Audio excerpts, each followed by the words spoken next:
Happy New Year sa lahat. Tapos ng New Year, luto na naman.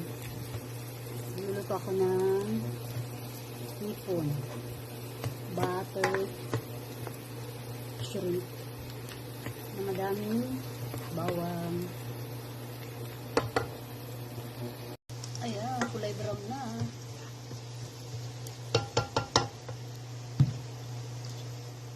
Nang ilagay ang hipon.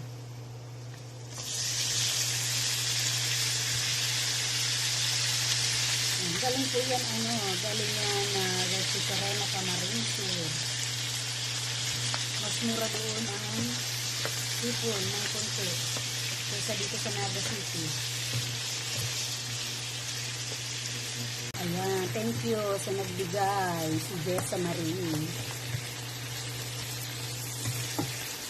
Dito po sa Naga City, ang kilo ng hipon, ang isang kilo nasa 400 nung binili ko ng isang araw.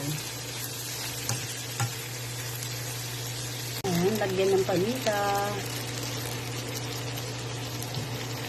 at kunting asin.